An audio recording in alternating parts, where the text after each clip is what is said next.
This when I'm conference going will now through be the recorded. application, there are going to be certain sections that take a little bit longer to explain, which also gives you an opportunity to start filling out some of the general information. One important section would be the education section, because we do need you to complete that before moving forward to certain parts of the application, like recommenders, for example. Okay, so everybody please make sure you are logged into the common application.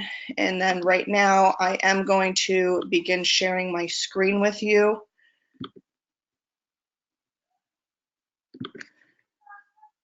So let me pull this all up for you real quick.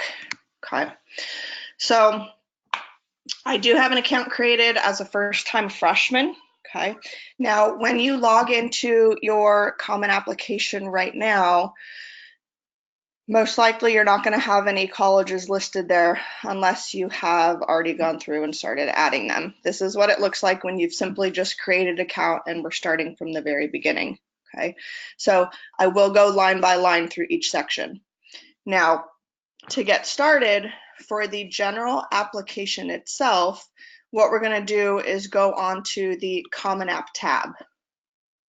Okay, now this is the section where we're really just filling in a lot of your basic personal information. Okay, as you can see here, you can start plugging in your name. So I'm going to give everybody a second just to plug that portion in there.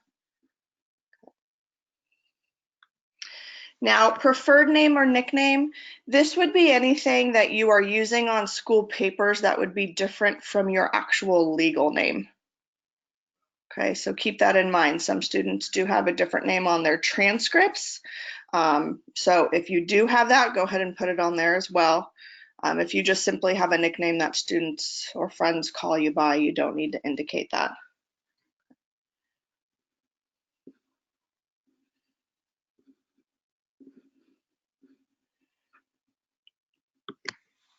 Next, we have the address information, okay? I went ahead and plugged in what the permanent home address is here. Now, for those of you that have parents that are divorced, the permanent home address is going to be the address that you are using for your parent with the financial aid purposes, okay? So again, you may be living with both parents, but I do want you to use your permanent home address as the parent who is going to be filling out financial aid forms. Okay, so this could be either mom or dad. For an alternate address, some students, families do have like a PO box where you like all of your mail to go to. If you check that more often than your home address, you can go ahead and put in a PO box as well. But normally students are using really just their home address.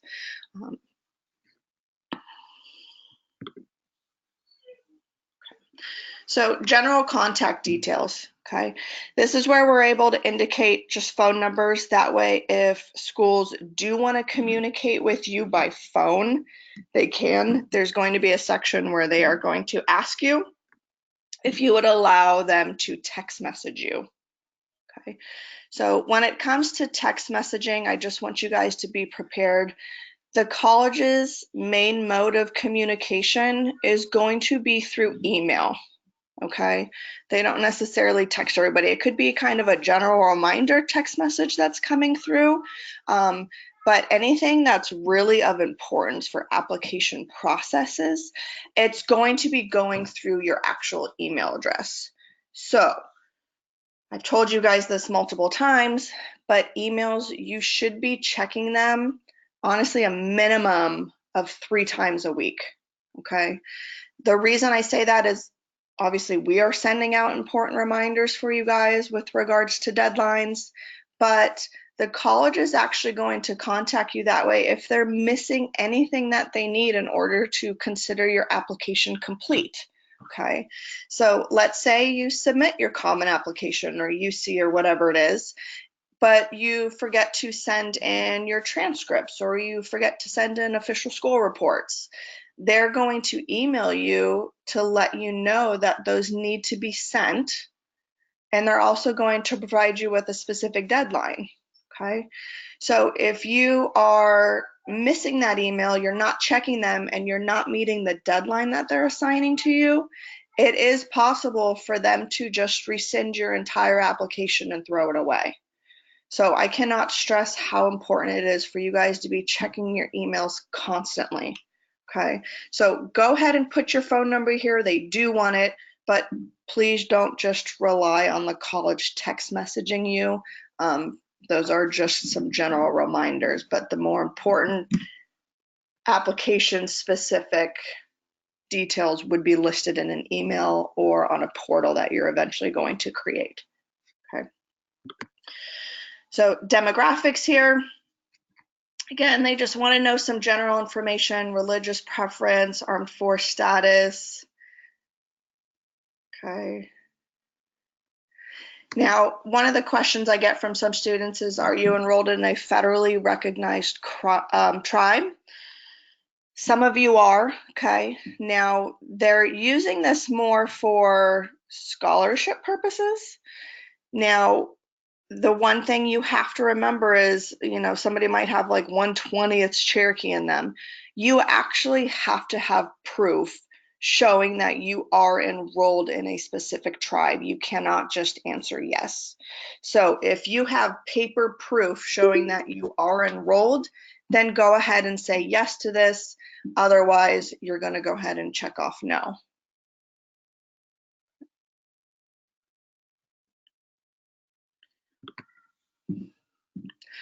So geography information, again, just some general questions, country of birth, city of birth. They want to know how many years you've actually lived in the United States, number of years if you've lived outside. So we have some students that were born in other countries and they moved here maybe when they were 5 years old.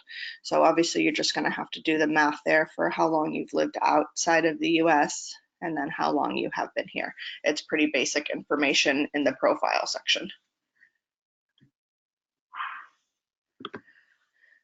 Now for language, they want to know how many languages you are actually proficient in, okay?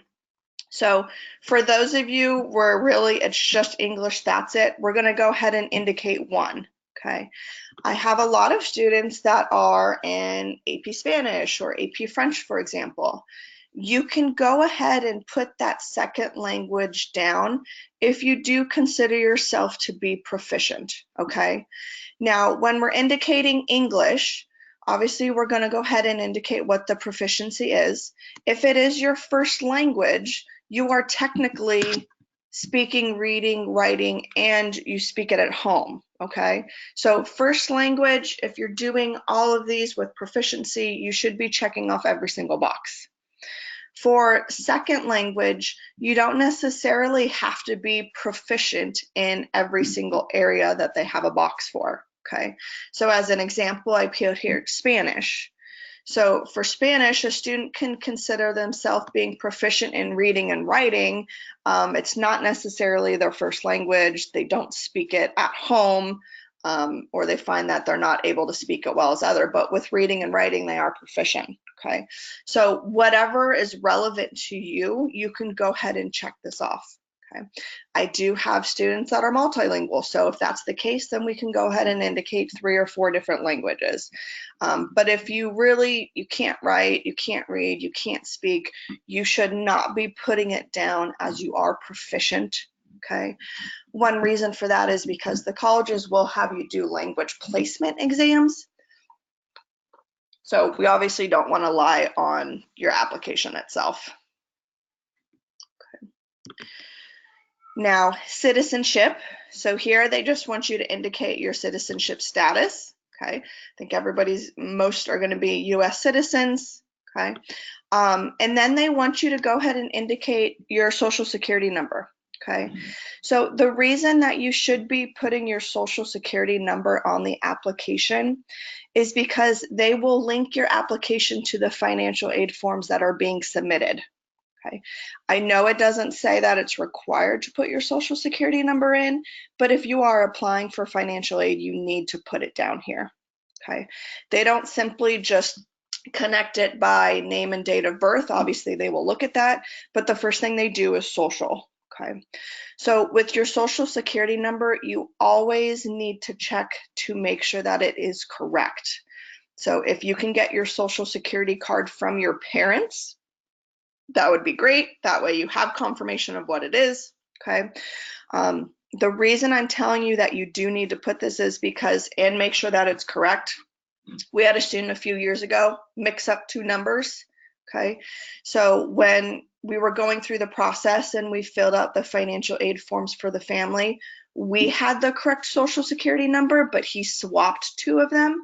So when we were contacting schools, all of them had said that they did not have, they weren't able to link both the application and the financial aid forms together. He realized he had reversed two of the numbers. Okay. So again, it's a pain in the butt if you don't check it ahead of time. Then you're going to have to call every single school that you have applied to. So please just do me a favor ahead of time, check it. It's going to be less work for you in the end. Okay. Now, Common App fee waiver. Okay. So there are two different types of fee waivers that are going to be offered through the Common application. Okay.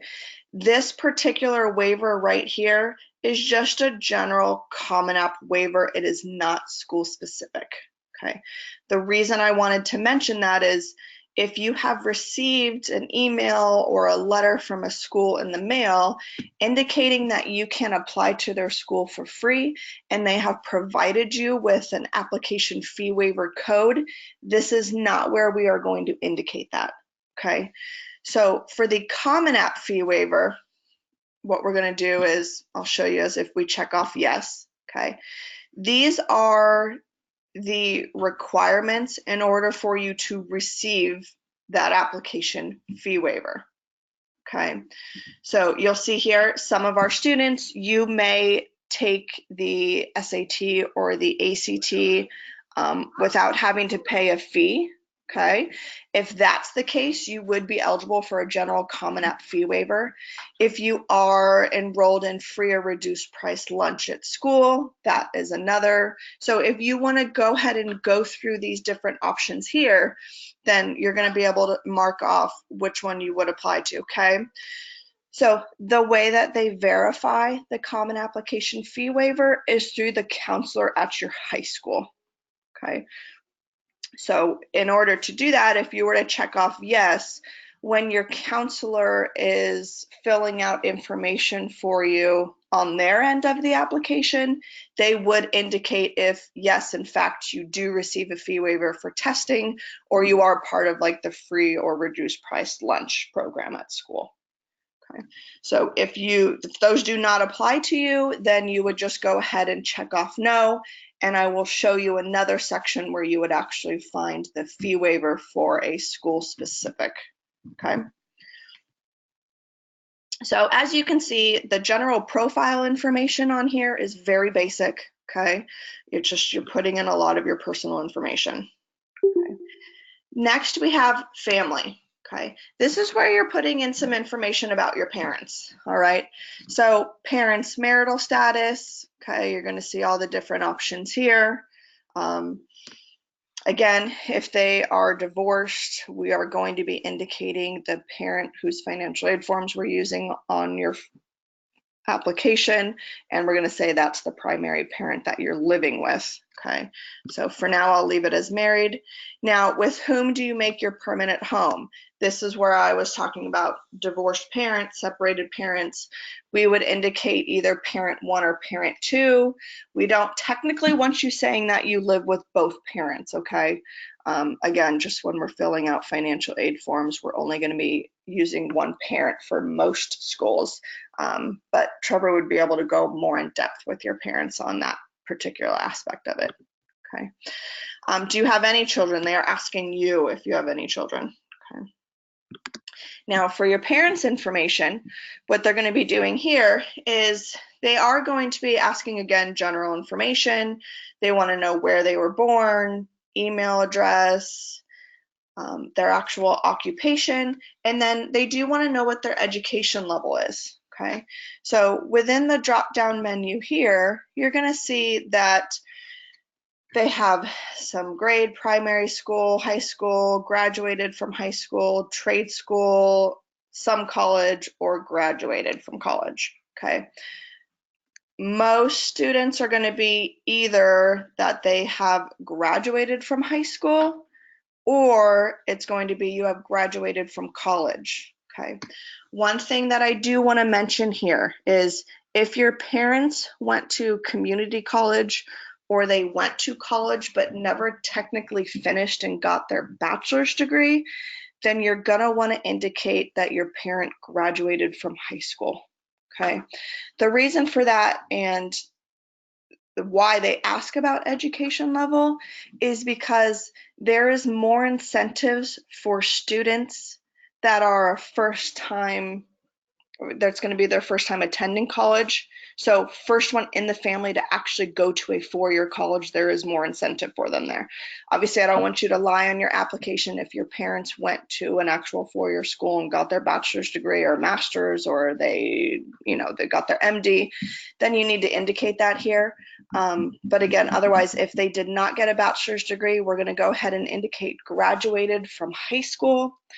And then if your parents had gone to a school in another country, you are also going to put down graduated from high school rather than graduated from college.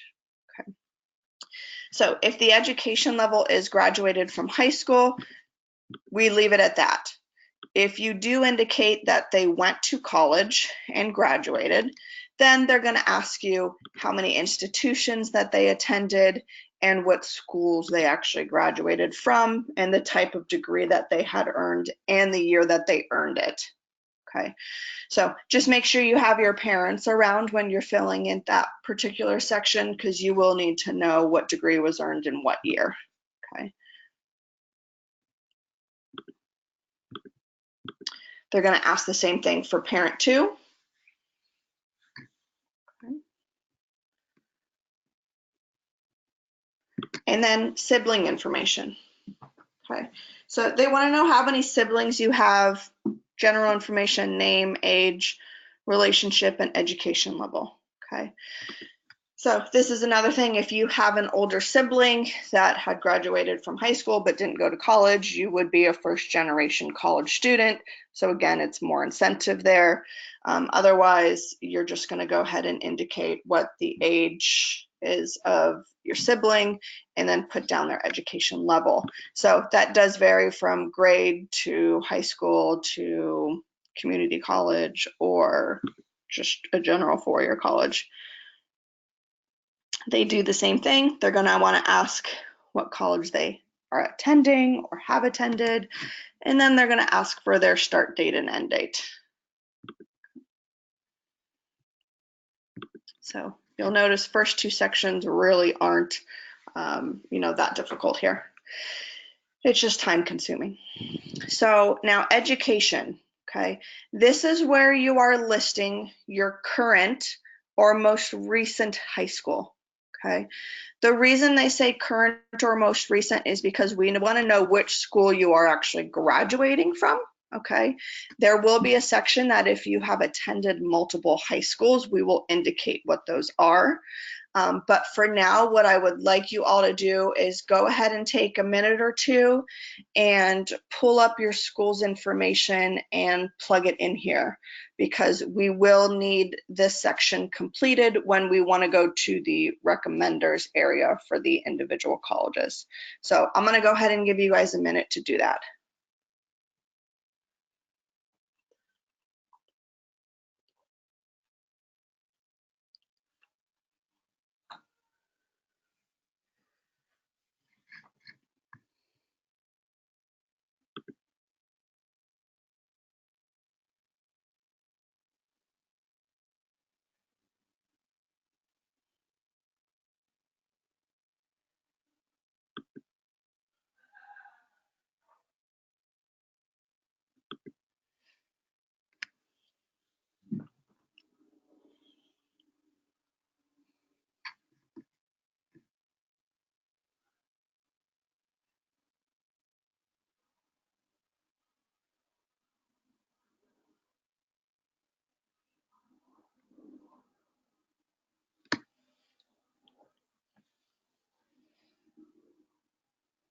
Okay, so you should all be set with that currently. Okay, so once you've selected your current high school, this is where they want to know about date of entry. Okay, so most of you start in August, so they want to know for date of entry the year that you have actually started in your freshman year, okay, month and year. So you should be August or September of 16, all right. Now, if you did attend a different high school in your freshman year, for example, then obviously that date is going to change. But if you have been at the same high school for all 4 years, then it's going to go ahead and be August of 16. They want to know if it is a boarding school. I think all of our students are no on that one. And then did or will you graduate from this high school? So this is where you will go ahead and indicate yes. If you know that you are going to be changing schools, then obviously that's going to be no, but most of you will be graduating from the high school you are currently at. And then graduation date. Again, this is just kind of very general. It could be May, it could be June. Everybody's different, so if you can go ahead and plug that in there.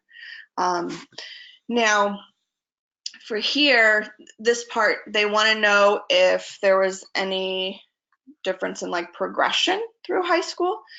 So you guys have not graduated early, you're not planning on graduating late. Taking time off, most of you have not done that.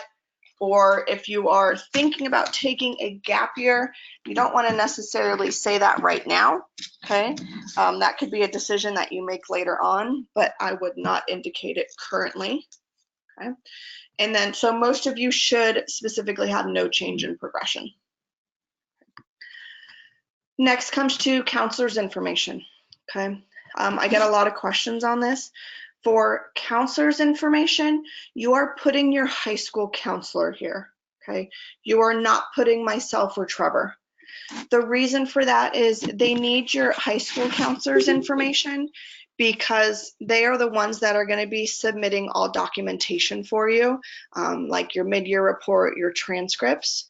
So please make sure that you are plugging in your counselor's information. I will go ahead and let you enter that in right now as well.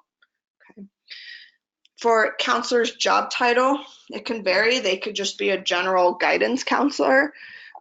Some of you are using specifically the college and career counselor. Maybe it's a counselor for, you know, last names A through Z. But if you were to just in general go ahead and put guidance counselor, that's not a problem. Okay. You should be providing them with the email address as well. Okay. And then for the phone number, what you're able to do is it's not required, but you can go ahead and put in your high school's general phone number. That's not a problem. To be honest, they are not going to be calling your college counselor. It's just better to provide all the information that they are asking for.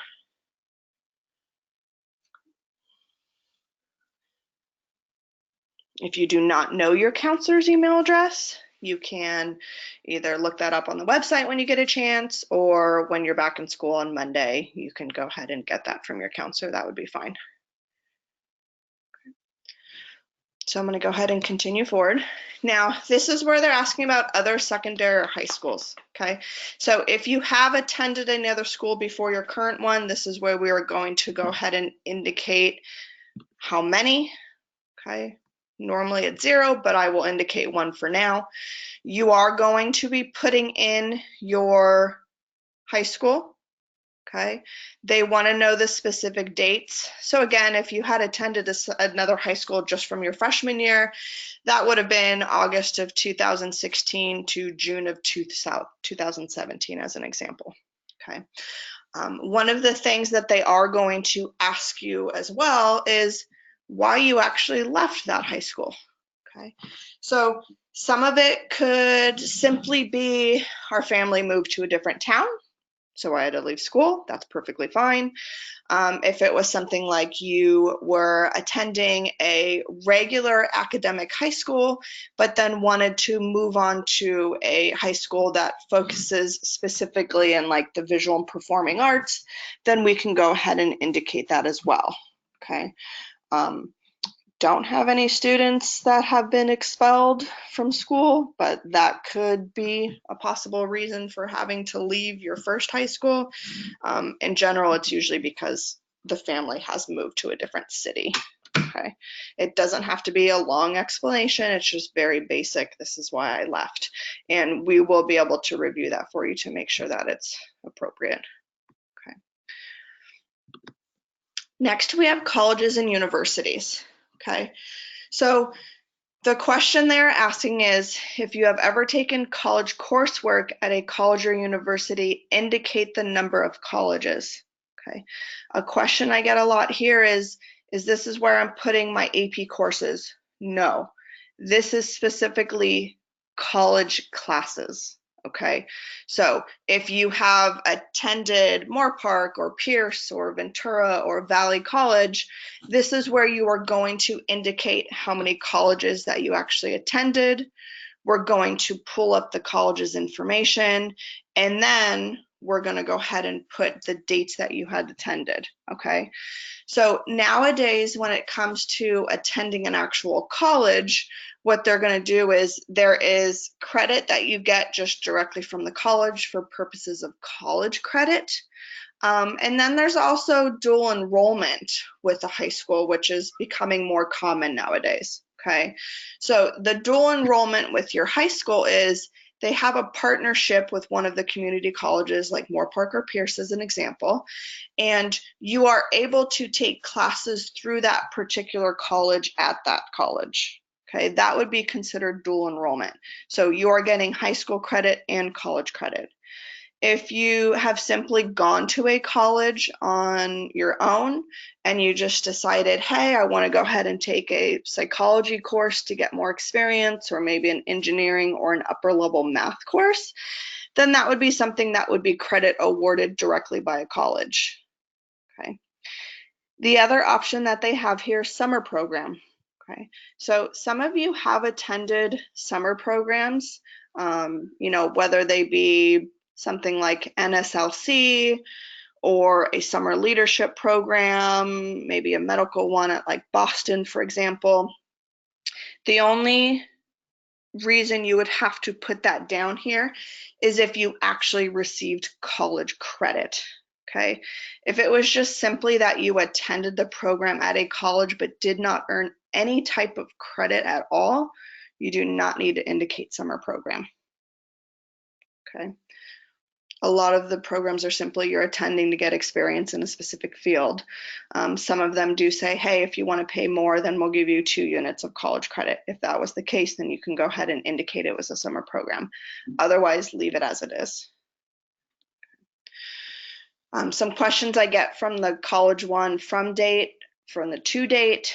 If you have attended Moorpark College for 2 summers, you're not going to list it 2 separate times. What you are going to do is, let's say it was June of 2017 that you took courses. You also took them in 2018. So you can say your from date was June of 2017, and the end date could be when you ended your second summer. So as an example, that could be August of 2018. You don't need to list the school twice with 2 different start and end dates. Okay. Degree earned, you guys will leave it as it is, just because you have not earned a specific degree from that community college, you simply took courses.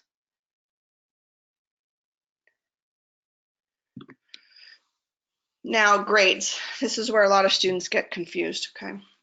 So they do want to know what your graduating class size is. This is normally found on your official transcripts, okay?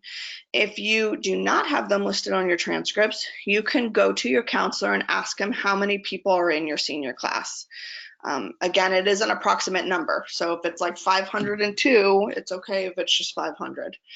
Then we have class rank reporting, okay? Not every school reports their rank, and that is okay if they don't. You'll notice it's not specifically required. It doesn't have that red asterisk here. Most schools are going to be an exact, okay, right here. They'll say that your number like 27 out of 840, for example. If they do it by like decile, then you can go ahead and indicate that. If your school does not rank at all, which is pretty common now, you're just going to go ahead and indicate none. Okay. You are not going to be at a disadvantage if your school does not rank, so don't worry about that. Okay. So next we have GPA scale reporting. Okay. So the common scale reporting for our students out here, it's either going to be on an unweighted scale of 4 or a weighted scale of 5. Okay, so keep that in mind. Now, if we are reporting it on a 4 scale for GPA weighting, it's going to be an unweighted GPA. Okay, if we're reporting it on a 5 scale here, then you're going to see that the GPA weighting is going to be weighted. Okay, I always have questions of which GPA you should put down. To be honest, it depends on the student. If your unweighted GPA is a 3.9 on a 4 scale and your weighted is a 4.1 on a 5 scale, obviously that 3.9 on the 4 is going to look better than a 4.1 on a 5. Okay, so again, I would be able to check this for you and let you know when we're reviewing the applications which GPA you should actually be reporting. But that's kind of a question that's a little bit more common for students that tend to have a little bit lower GPAs. So if it's a 3.3 on an unweighted scale of 4 or a 3.5 on a weighted scale of 5, I want a student listing their unweighted GPA, because a 3.5 on a 5 does not look great. Okay, so that's what we're going to go ahead and help you with when we're reviewing your applications, is make sure you are inputting the correct GPA. But your GPA can be found on your transcripts. I know there are a lot of different GPAs that your school lists on there. So your cumulative GPA, it should be your cumulative scholastic, which is your academic courses. They're not looking at your PEs. Okay. You will not be using your Cal State or UC GPA for your common application. They factor it a completely different way. Okay. So next we have current or most recent courses. All right.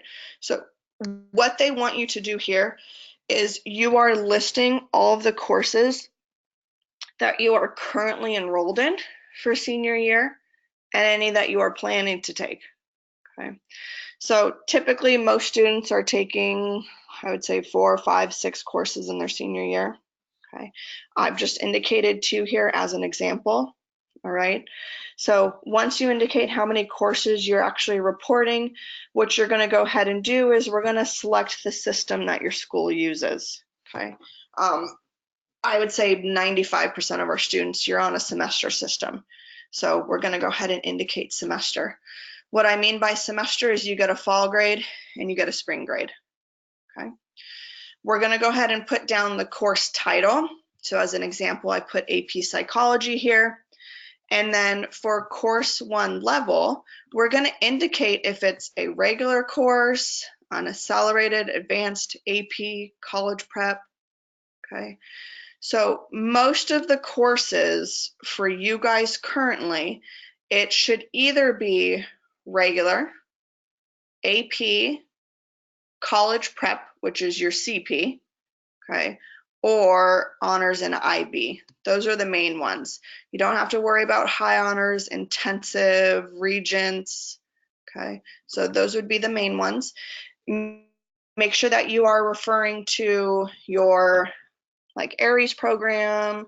It could be like Student View or Student Connect, because your actual courses would be listed on there, and you just want to make sure when you're putting the title of your course in, it matches with what is showing on your high school paperwork. Okay. So course 1 schedule. What they're asking you here is it a full year course? Or are you only taking it first semester, or are you only taking it second semester? Most of the courses you guys are enrolled in for your senior year are a full year course, with the exception of government and economics. Okay, those are classes that swap out between fall and spring semester. So if we are listing government as an example, you're going to go ahead and put AP Government, and you're going to indicate that it's a first semester course. And then you are going to be listing your econ course as a separate one completely and put it down as second semester. Okay, that tends to be the ones that are going to swap out. Most of your other classes, like your English or your math or your science, tend to stay the same for the full year. Okay, so again, make sure you are listing everything that you are taking in your senior year. Next, we have honors. Okay, so they want to know if you have any honors that are related to specifically academic achievement. Okay, so when we say academic achievement, this is going to be like honor roll, it could be dean scholar, it could be scholar athlete. You could use something like National Honor Society or CSF here, but you are not putting in any honors that are like music specific. For example, like if you have certification for piano, you are not putting that here because it is not an academic achievement technically. You're also not putting something like MVP on here. Okay, so again, this is specifically honors related. So when we review your application, we go through this, we look at your resume, see what all your different honors are that you have listed on there, and we make sure that you are putting the appropriate honors here. Okay, so just as an example, I threw in here honor roll. Okay, so that has been received 9th, 10th, and 11th grade. It is a school recognition. Okay, and then I put another one on here, scholar athlete. So I know I had specifically said you're not putting anything like MVP on here. That's because obviously it's not academic based, but something like scholar athlete is, because you received that particular award for maintaining a GPA while playing a sport. So if it has to do with any type of academic or GPA, you can go ahead and put it on there. Okay. Again, for scholar athlete, if you know, hey, I'm going to be receiving it this year as well, you can go ahead and indicate 12th grade. Scholar athlete is technically a school recognition also. Okay. If you were to throw National Honor Society on here, it is a school recognition, but it's also a national recognition. So you would be able to check off both boxes for that. Next, we have community-based organizations. Okay, so they want to know if there are any type of community programs that helped you or gave you free assistance for the application process. Everybody should be indicating 0 here. Okay, next we have future plans. Okay, they just want to know what your general career interest is and what the highest degree is that you intend to earn. This is not something that is going to make a difference in the admissions decision. It's just kind of, this is what my future plans are right now. If they were to change, that's okay. This is not where you are indicating to a school what major you are applying to. Okay, so again, it's just, this is kind of my general interest. This is what I'm thinking that I would like to do. And then the highest degree you intend to earn. If right now you're saying, you know what, bachelor's degree, I have no idea if I would do a master's or go to law school or med school, that's fine. You can go ahead and indicate bachelor's degree for now. Okay, but at a minimum, it should be bachelor's degree. Okay. So that would be your education section here. Next, we have the testing section. Okay. So when it comes to testing, one of the things students get confused about is, even though we are reporting your test scores on the applications themselves, you still need to send in official score reports. Okay, so here they are just asking you, in addition to sending official score reports, do you want to self-report your scores? you should be saying yes to this, okay? The reason that we want you to say yes to this is because we can put in all of your test scores right now, and you can normally get an earlier review of your application, okay? Obviously, they will confirm what you've indicated here and make sure that your test scores are accurate with the official school reports, but everybody should be self-reporting your exams, okay? Now, what they'll do here is now they're going to give you all the options of the test that you do want to report. Okay, so you're going to see that there's a lot of different options here. Okay, now the main ones that students are focusing on at this point are going to be the first 6 here. So if you've taken the ACT and we are reporting those exams, you're going to go ahead and indicate ACT. Okay. And then it would be the SAT from March of 2016 or after, subject test, AP tests, and IB exams. Okay, not all of you are doing IBs. That's fine if you don't know what it is. Don't worry about it. For the subject tests, now not every school requires these, so not every student has taken them. With the subject tests, I do not recommend that you submit anything or report anything below a 650. Okay, so keep that in mind. If you've scored a 580 on a biology subject test, you should not be submitting it to the schools. So do not report it here. Okay. When it comes to AP subject tests, same thing here. If you did not pass an AP exam, where you'd only received a 1 or a 2, you should not be including it on your applications, okay? Technically, a college will only allow a 3 or higher. That's what's considered passing. Some schools specifically won't give you any college credit if you don't have like a 4 or a 5, or maybe just a 5. So again, SAT subject test, nothing below 650. And then AP subject test, you are only going to be reporting the exams where you received a 3 or higher. Okay. For IB subject tests, I know a lot of those are going to be taken in spring. So what you'd be doing is you would just be listing them as a future test. Okay. So I'm going to throw in here AP and ACT for now. Okay. And then this is just if you are an international applicant, which we don't have any, you're just going to go ahead and leave it. Okay. You can also just check off no if you're a US student. Okay. And then once we've indicated the test that we would like to report, you're actually going to go in here and you're going to report your test scores. Okay. So number of past ACT scores you wish to report. If you've only taken it once and we only want to report that one time, we can go ahead and do that. If you've taken it twice already and one score was clearly better in all areas, then we can still say you only want to report 1. Okay. Have you taken the ACT plus writing test? Everybody should be yes. Okay. I've said this so many times. If you are taking the ACT or you are taking the SAT, the essay has to be done with it. Okay.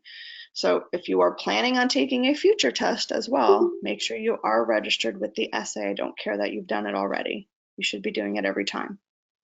Okay. They also want to know the number of future ACT sittings you expect. Okay. The reason that they're asking this is maybe you're taking an exam after the application due date. They want to have an idea that there are going to be more test scores sent to them. Okay.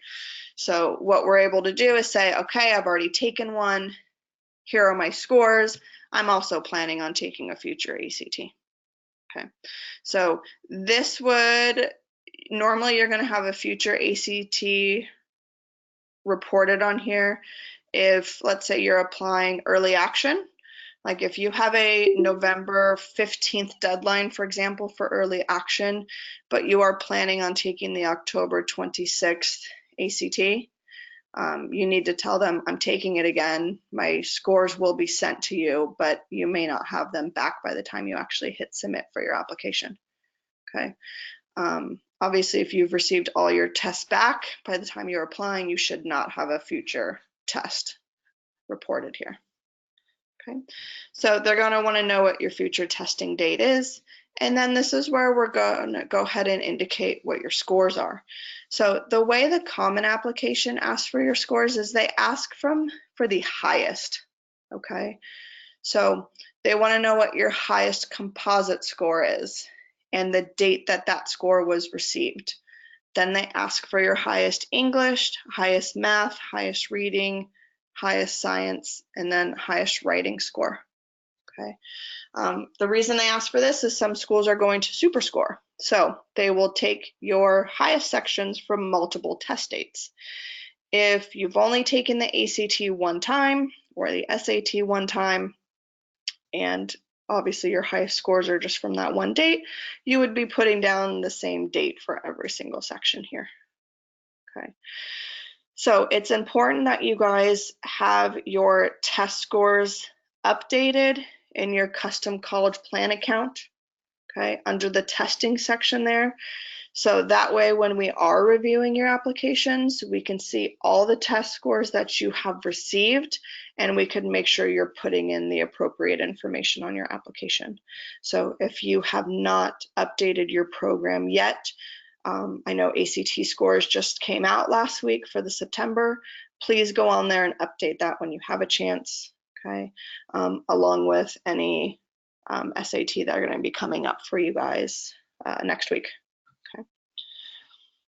So next we have AP subject test. Okay.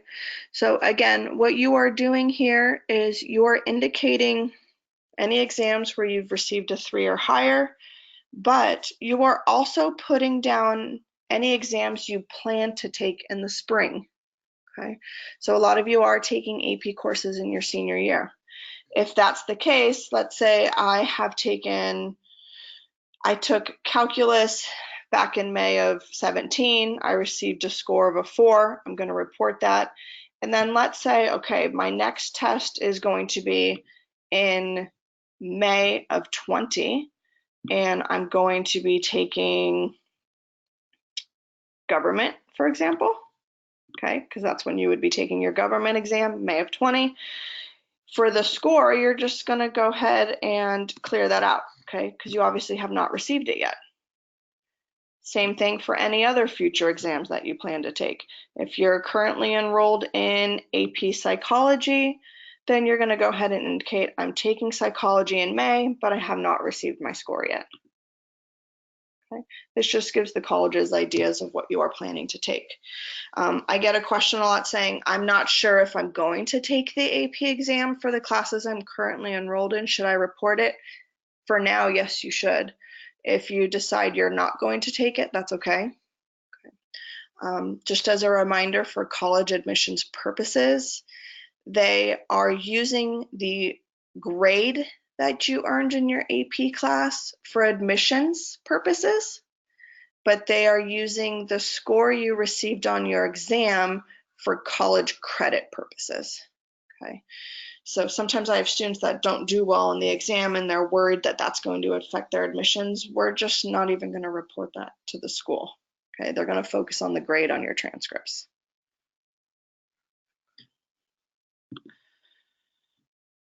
Okay, so that would have been the testing section. Now, next we have the activities area. Okay, so here, what they want to know is if you are reporting any activities that you've participated in. 100%, everybody should be filling this out, okay? So we're gonna go ahead and indicate yes to this. And what we're able to do is this is where we start reporting the activities that you've been involved in from 9th grade and on, okay? This is the reason that we had you create an academic resume.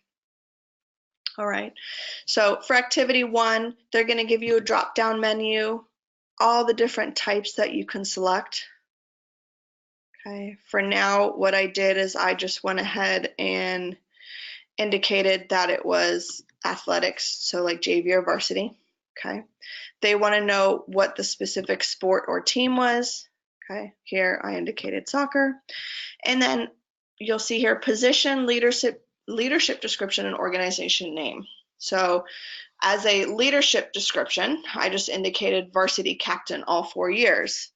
Now, below that is where you can put in a general description of what your activity was. Okay.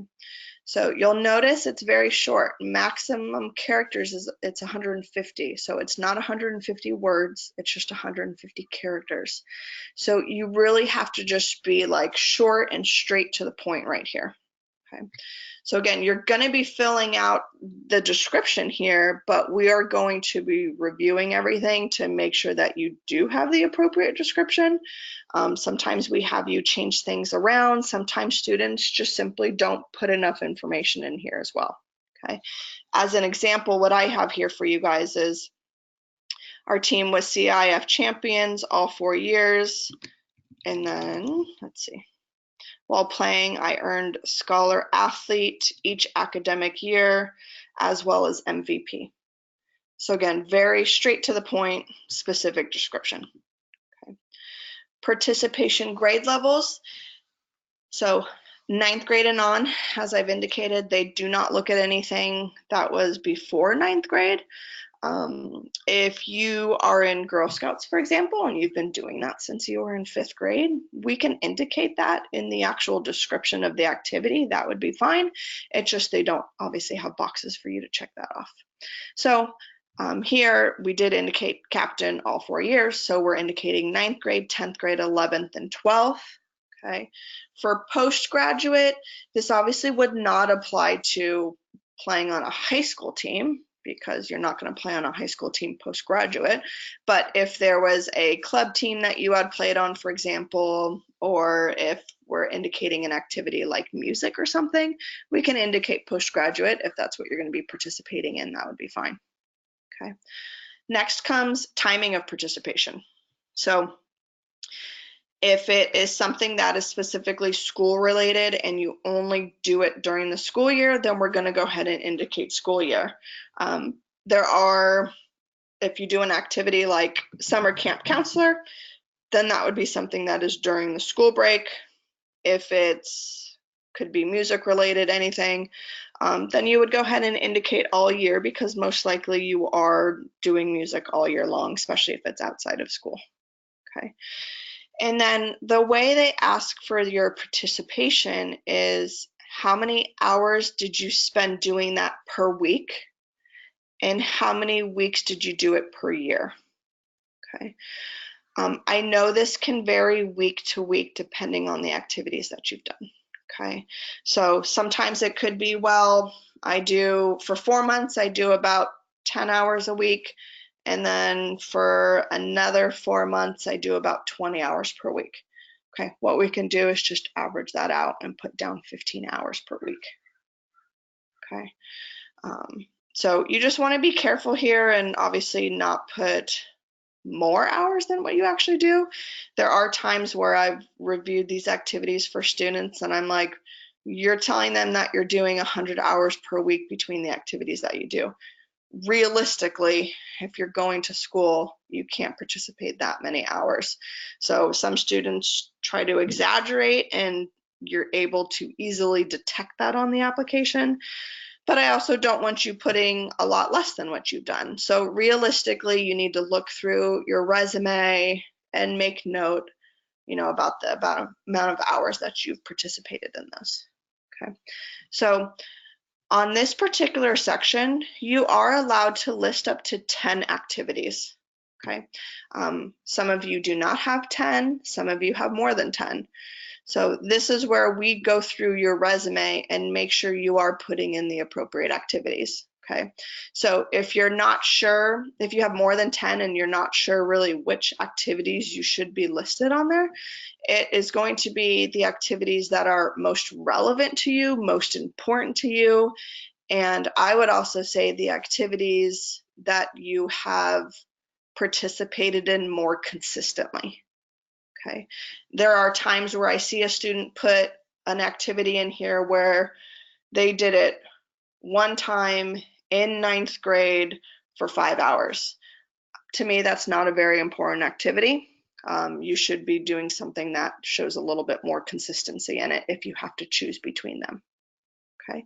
So use your resume when you're filling out this particular section of your application. So again, you are allowed up to 10. So next we have the writing section, okay?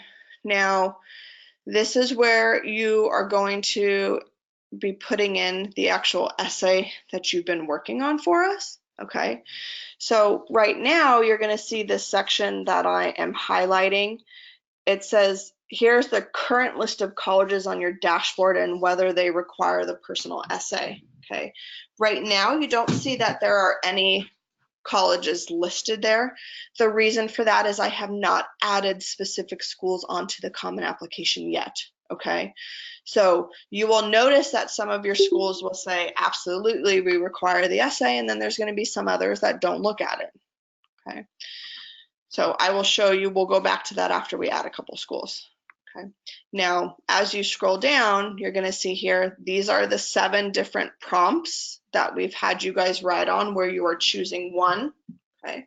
So the way it works when you're submitting your essay is you're going to check off whichever box applies to the question you're answering. And then as you scroll down, you simply copy and paste it into this box. Okay. So one of the reasons we tell you guys do it on a Word document rather than like typing it into the application is because you don't want to lose your work. So you'll see here it's giving you, okay, it's a minimum of 250 words and it's a maximum of 650 words. Now, they will not let you submit an essay if it is above 650 words. So that's why we work with you guys on getting that word count down. If you're at 651, you can't submit it. You're going to have to eliminate 1 word, and then you can. Okay.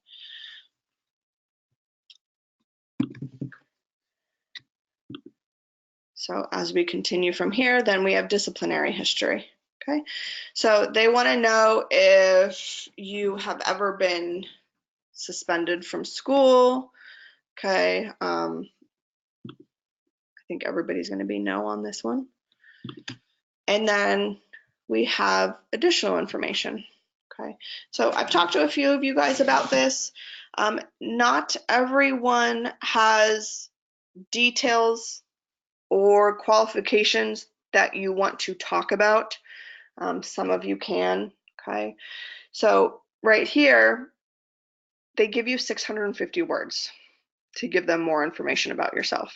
Okay, this is not an area where you are writing another essay.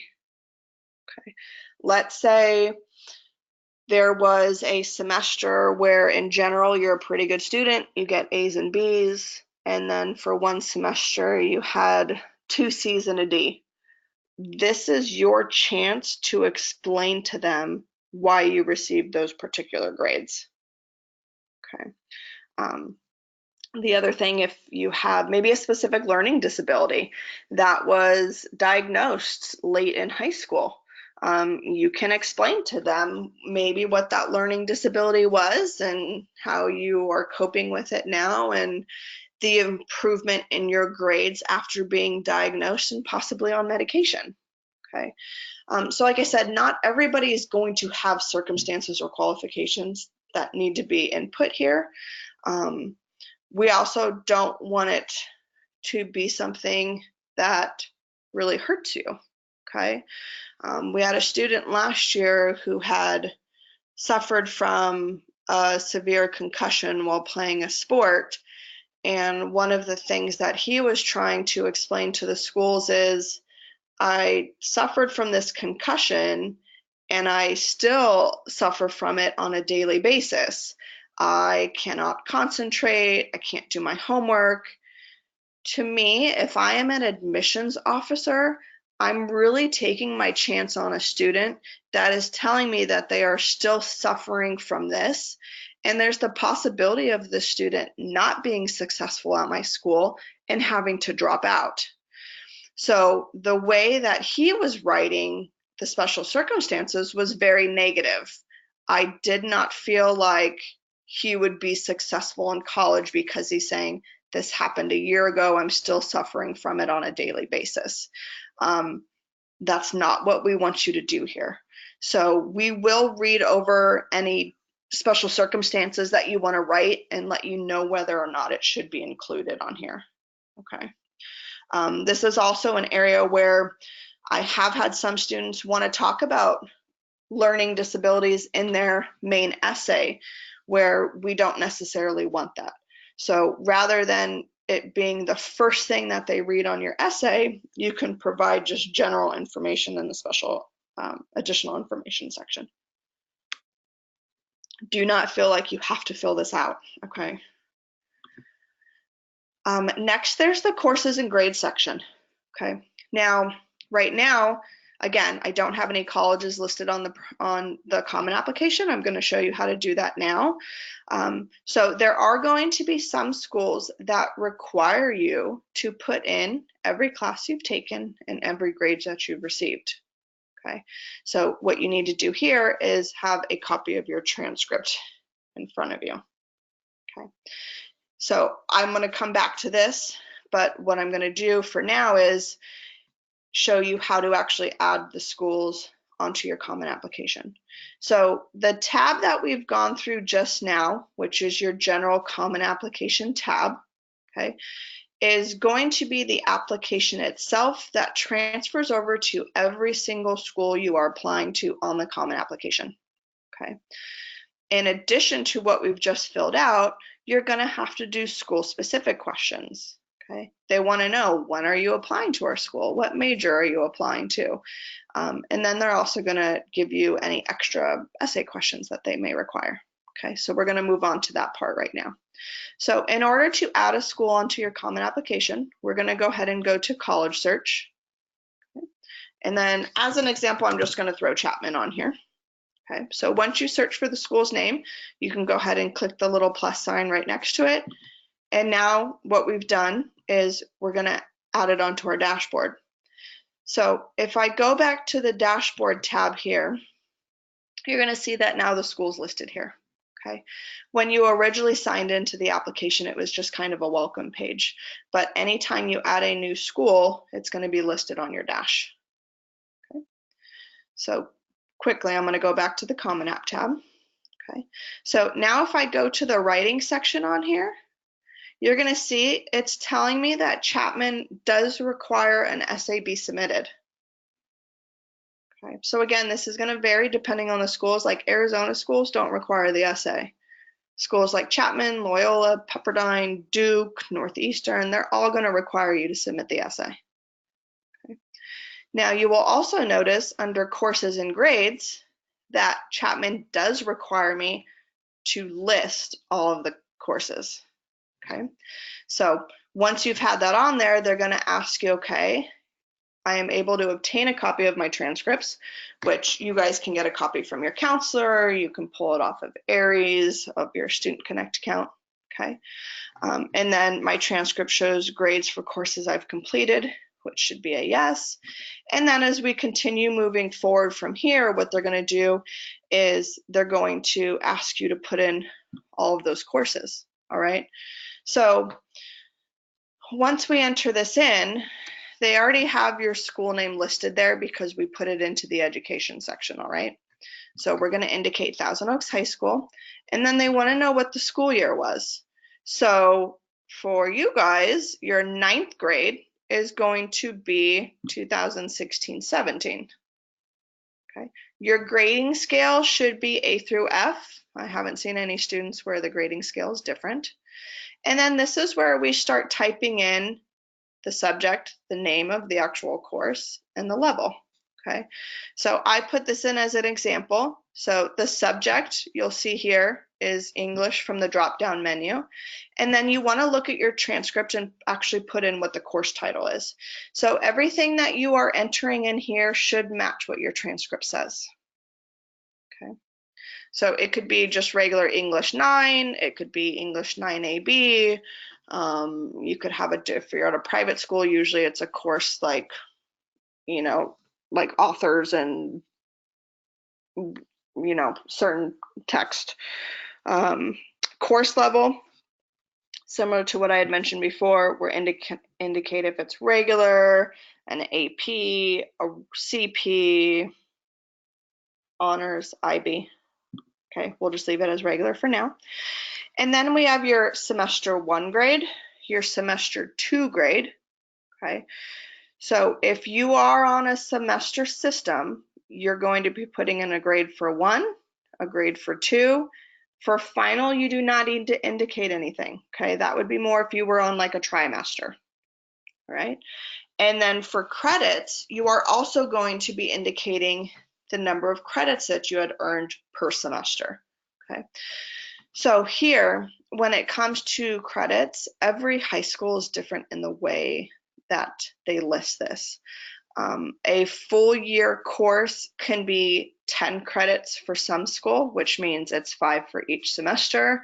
And then another high school could simply be 1 credit, which would be 0.5 per semester. So you do need to look at your actual transcripts when you're filling out the semester credits to be sure that you are putting the appropriate figure there. Okay. So as an example, I had only put 2 courses here for 9th grade. Okay, so what we're able to do is click continue once we add those. Okay, obviously you're putting everything that you've done. But what we can do here is after you've indicated all of your grades, you're going to go ahead and check off the box that says I have reported all of my courses for this grade. And then we continue on to 10th grade, 11th grade. Okay, now 12th grade, right now you guys have not received any grades yet. Okay, so for this particular one, do you have 12th grade courses listed on your transcript that have been issued official transcript grades? Everybody should be no as of right now, because it's just too early in the semester for you to have received any grades for 12th grade courses. Okay. And then for other courses, you're going to see here what they're asking for is, do you have other courses, middle school, post 12th grade, summer, etc. So if you did take a summer school course, you would be indicating them here, not in your general year-long courses for 9th, 10th, or 11th. Okay, so any type of summer courses, you're going to go ahead and put them down right here. Okay, so that would be the courses and grades section. Now I'm going to go back to the dashboard, and I want to show you the school-specific questions that you are going to be answering. Okay, so if I were to go ahead and I were to click on Chapman, on the left-hand side here, you're going to see a section where it says questions. Okay, every school that you are applying to on the common application is going to require you to answer questions that are school-specific. Okay, so here, they want to know what your preferred start term is. You guys will all be fall of 2020. Okay. They want to know what your preferred admission plan is. Are you applying early action, early decision, or regular? As soon as you've indicated what your admissions plan is, they are going to give you a deadline. Okay. For now, I'm going to go ahead and say it's regular decision. Student status, they want to know if you're going to be full-time or part-time. Everybody should be full-time. Okay. And then your preferred residence during your school year. Most of you are going to be on campus unless you are specifically applying to schools that are near home so that you can commute, but otherwise you should be indicating on campus. Okay. Now, do you intend to pursue need-based financial aid? Most of you are going to be yes. Okay. So what they're indicating here is if you are applying for need-based financial aid, they do want you to enter your social security number in again below, because again, they match your social with your application and the financials. So you will just have to enter it in here again if the school asks for it. General questions about being an international student. They want to know if you've ever been convicted of a felony or misdemeanor. That's going to be a very common question for most schools. Okay. And then once we scroll down to the academic section, this is where you are indicating what you would like to declare your major as. Okay. So as you scroll through, you're going to see there's a lot of different majors you can choose from. I'm just going to indicate political science for now. Okay, so for Chapman, one of the extra questions that they have is, why are you selecting this major? Okay, so in addition to your Common App essay that you are writing for every Common App school, Chapman also wants to know, why are you picking your major? It's 200 words or less. A lot of colleges will also say, what is your secondary major? So here they're just saying, if you are going to consider a different major, if we cannot offer you your first choice, would you? So here we can go ahead and say yes to it, and then you can pick what your secondary major option is. Activities. So what they're going to do here is they are just giving you some general activities that are offered at the school. So if you just wanted to check off some things that you would be interested in being a part of, you can. Again, this isn't going to really have a say in your admissions decision. They just want to see if you'd be participating while you're there. Okay, you're allowed to list up to 5 different activities. Some schools are going to ask you this question right here. If you wish to submit your resume, you may upload it here. Now, if you are the type of student that has more than 10 activities that you can list on the application, you should be submitting your resume as well, okay? Because it allows you to show the college everything that you've been involved in other than only the activities that you're allowed to list. Your resume also allows you to go into more detail as to what you did for each activity, okay? So you should be uploading that if you are able to. If you are a student that really only has like 3 activities listed on your resume, I wouldn't upload it, to be honest. Okay. Now, as we click continue, it's going to ask for contacts. So this particular section, again, very common for most schools. They're going to ask if you've ever applied to Chapman before. They want to know if you've ever visited their campus, if you've corresponded with admissions counseling staff, and then they want to know how you learned about them. Okay, so there's a lot of different options, whether it was a college fair, a counselor, you just found them online. That's just in general for like marketing purposes. They want to know how you heard about them. Okay, and then here you're going to see, would you like to receive information via text? Again, those are going to be just some general text that they send out to you, but nothing that's too specific, whereas you need to be checking your emails like I had said. Continue on, family information. They want to know if any siblings are also applying to the school. Okay. And then for other information, this is where you're going to find some of the supplemental questions. Okay. So I had already mentioned for Chapman, you do have to submit your general Common App essay. You have to answer the question of why have you chosen this major? And then you'll notice here that there are going to be some extra questions you have to do. All of these can be found on your custom college plan account as well, but when you're in the Common App, they're going to be listed here. So one question they have is, out of the thousands of universities and colleges, why are you interested in attending Chapman? You have to do your homework on the school, okay? This is where that demonstrated interest with contacting department heads is very important, all right? It shouldn't be something general like, well, you're in a good location, you have the major that I want, and you're close to home. Like, that should not be a reason that you are applying to a school. You want to talk about what the school has to offer for you, whether it's certain activities that you can be involved in, if there's something specific about their business program or their film program that you really like. That's what you need to be touching on here. If I read over one of these questions and you're like, well, you're a core school and you're a good location, I'm going to tell you that that's not good enough and it needs to be fixed. Okay, so please do your homework now. There's going to be a good amount of schools that ask you, why are you applying to our school? Okay. And then next, what we have here is choose one of the 2 prompts below to answer. So you can check off which one, read the question, and you have to answer this in 200 words or fewer. Okay. And then they have some fun questions for you to go through. What's your dream job? 3 words to describe yourself. What's your favorite quote? What makes you happy? So you can go through those and see.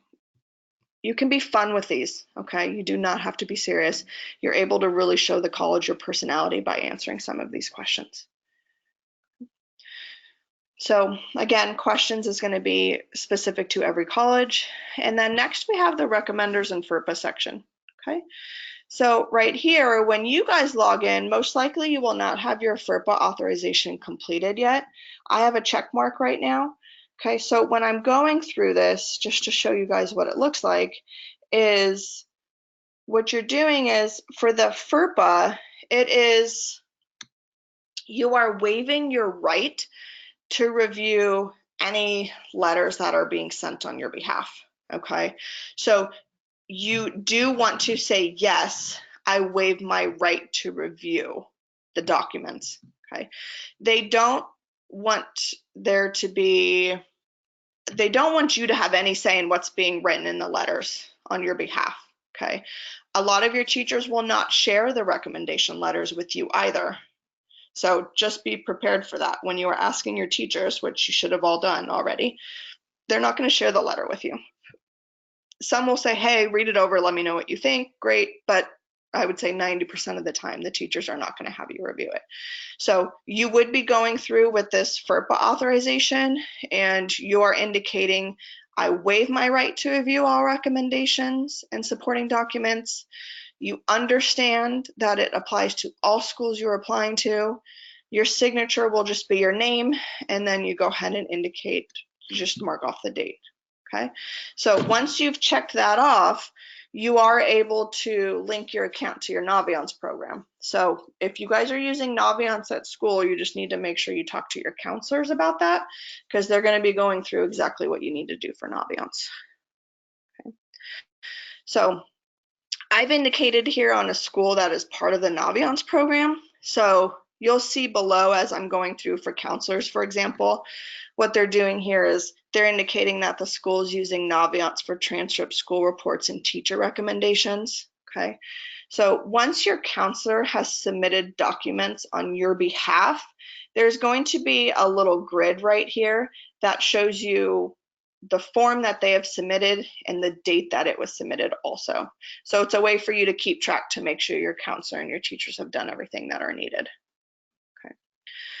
Next, we have the teacher recommendation. Okay, so you will notice here for Chapman, they require you to submit at least one, but they allow you another optional one.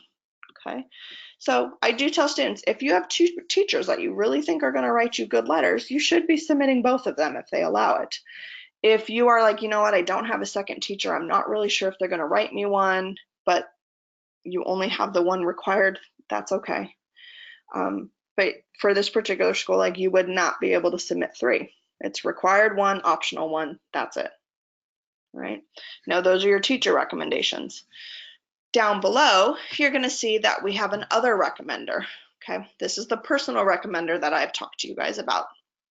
So for a personal recommender, you're going to see down below here, they're going to tell you what type this college accepts. Okay, so they will accept a letter from an arts teacher, clergy, coach, college access counselor, employer, or other. Okay, so if you are, let's say you're going into a business major, but you're really into like photography, for example, or music, if you wanted to have your arts teacher write you a letter, they would accept that. If you play a sport and you want your coach to write it, they would too. Employer, now other can vary. Other can be a volunteer supervisor, for example. You'd be able to go ahead and add that. Okay. So the other recommenders are not done through Naviance. You have to invite them on your own. Okay, so if I go to invite other recommender, what you're going to do here is you can indicate the relationship. Okay, so for this one, what I'm going to go ahead and put is just other for now. Okay, and then let's do Ms. Okay. Email address. Now you need to know what their email address is. Reason for this is because they will receive an email directly through the Common Application indicating that you've invited them to submit a letter, and then they can submit it electronically rather than mailing it. Okay, so would you like this other recommender to complete a recommendation for your Chapman University application? We're going to say yes. Now we can say invite. Okay, so you'll notice that The recommender's information is listed here. We've assigned them on 9/28. So I will get an email from Common Application because I've indicated myself, just as an example. And that email will say, Lindsay's asked that you submit a letter of recommendation on her behalf. Now, as soon as it is submitted to the school, right here where it says not started as of right now, you will get a notification saying that it's been submitted on a specific date. So again, it's a way for you to really keep track of everything and make sure that all documents are being set up, okay? So that would be the recommendation and FERPA section on there, okay? And then there's just the review and submit Common App. So right here, you'll notice that it's telling me that there's a lot of stuff that hasn't been completed yet, okay? But once you do have the entire Common Application completed and all the question section for Chapman specifically, there will be a button here for me that says submit. And then we go through there. You put in payment information and you get the application submitted to the school. The way the Common Application works is, yes, you may have multiple schools listed on there, but you can submit each one individually. Okay. So that here is kind of just the general line by line through the Common Application. Now, as I had mentioned with the testing section, even though you are reporting your scores, you need to send the official score reports. I'm going to be putting together just a small recorded webinar for you guys and sending those out to you so that you know exactly what the steps are. Okay. One thing I wanted to mention on here is for Chapman, after I had gone through and indicated that I'm applying for fall of 2020 as a regular, you're going to see that it now lists the deadline for me. Okay, so you'll see Chapman, their application for regular decision is due January 14th of 2020. So it says 108 days until the deadline. With that being said, I want you to have all your applications submitted over winter break. There's no point in waiting, okay? But as you go through and add colleges onto your dashboard here and you select whether or not you're applying early or regular, you will have all of your deadlines listed there that you can refer to, okay? So I'm gonna go ahead and close this one out for the Common Application.